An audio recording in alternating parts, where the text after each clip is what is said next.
regard to the article by Paul Levy, which I feel, having read it 7 months ago, 8 months ago, and reading it again maybe a few months ago, and then reading it this week, I'm like, wow.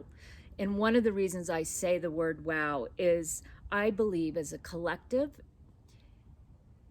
consciousness being a word that I use for our planet Earth, and the personal are coming like this. And I wasn't kidding when I said I feel like it's a psychic galactic war and I'm Wonder Woman with a shield, yet that is getting closer to our planet.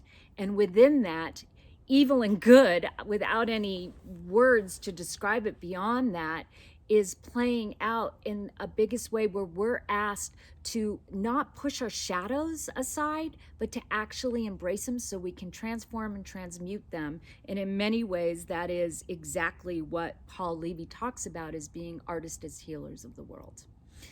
It's not art therapy. It truly is an understanding of who we are. And I'm going to go through some of the hows of how we can actually get there, some practical tools beyond it being sort of an esoteric essay, and then we can share a little bit as a group.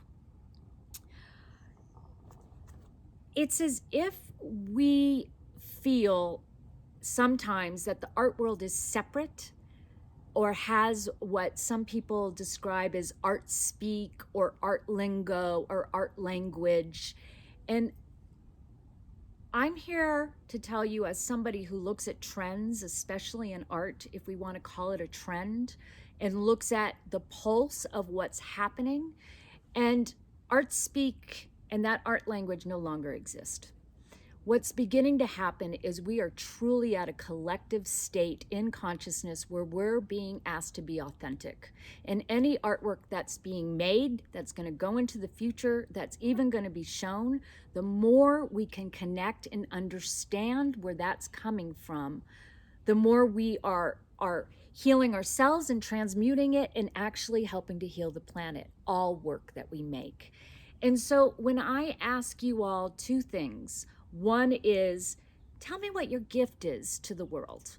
And what I heard a lot of at first, and we all do this, is our gift is often first self-care. First, we have to go to radical self-care. And we are definitely in that now with these psychic bullets going on everywhere. And then after we get past radical self-care, we start saying what our gifts are with maybe first our families, first ourselves, then our families, and then beyond that our communities, and then beyond that the world. So when we make work, we make it for ourselves, and then when we go into the studio and we're making work thinking about who we're making it for or what gallery will take it, we are missing the richness of everything in between that's actually going to connect our audience to our work. Because what connects an audience to a work, like when you read a novel or something touches you, it's usually that person sharing something personal.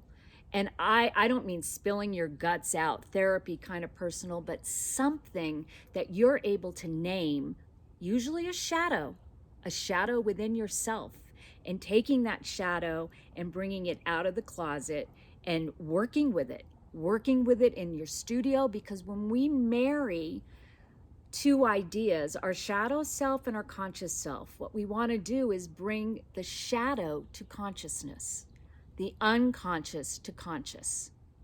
And one way that we're able to do that is to notice what triggers us, to notice what we repel, what angers us. All those little things are clues that are going to bring us not to reaction, because we can take a feeling, an idea, and have a reactionary regurgitate it out. But when we actually pull up that chair, have a cup of tea with that shadow, and say, I wonder what this is. This is where I'm going when I'm asking you to write an art statement, is to keep getting closer and closer to that kernel. And that's why I say at first, this is personal. There's almost like two art statements. One that you might write to the world now because you feel like you have to get an art statement out for a show or to put on your resume. And another one that you keep working till it becomes that one that you put on your website or for that show. But to think that it's separated out of there's this art world and then there's this personal world, the Dive Deep program is really about the marriage of both and getting there. So my notes that I had to myself for what I was reading in Paul Levy was the personal and collective are becoming closer and closer to the forefront. It's not all the intellect world anymore. It's more about how do we get to a genuine understanding of self, paying attention to the triggers in the body. And I'm not saying going to therapy and talking it out. I believe painting can bring all of that to the forefront and recognizing what symbols are, because the dream world and the real world start doing this as well. So why we paint, not just for pleasure or pretty pictures, if we're wanting to dive in deeper. And how we might start is naming our wounds. As wounded healers, and as I'm an astrologer, and as an astrologer, we have a planet called Chiron. It's actually an asteroid, it's not a planet.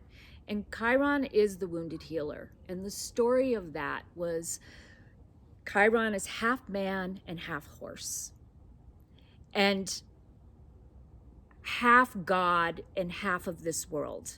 And he was a teacher, and he was in battle, and he was wounded, and as he went to the underworld and really healed his wounds, he came back as a teacher to this world. And so once we start naming our wounds, they become our gifts. They become a clearing. They become self-inquiry, radical, and that's what I was saying, radical self-care, where we feel like we need to stay safe and keep things at bay. We gradually start allowing them in, and that way, when the conscious and the conscious start splitting off, we're aware of it. And when we go to start looking at what painting really means to us, or what it is our inner voice is, we start getting stronger. We get stronger with the art statements, we get stronger with our dreams, and we actually see when we're reacting to something, and we could take it and maybe work that into a painting, work that through an idea of transmutation. So this brings me to the symbolic awareness of being able to symbolize our experience. And I think the way Paul Levy talked about this was language. How we take in words and then translate them into symbolic awareness.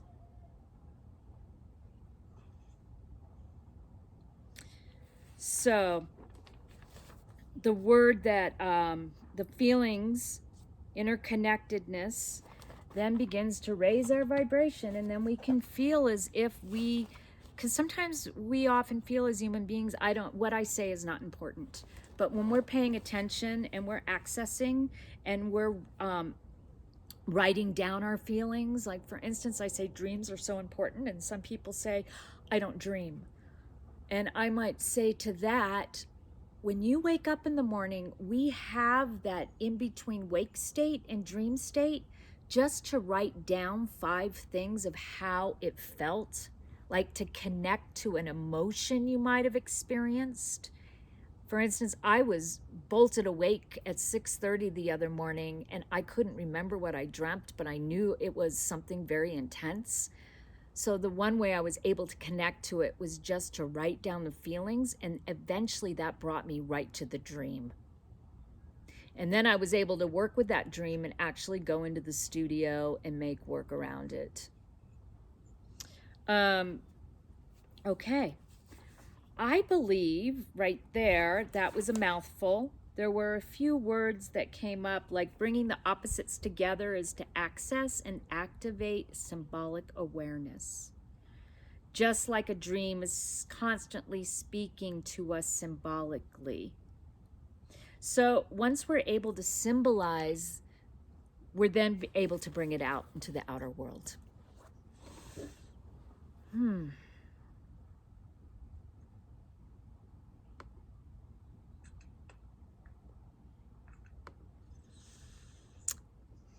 So, any thoughts on that?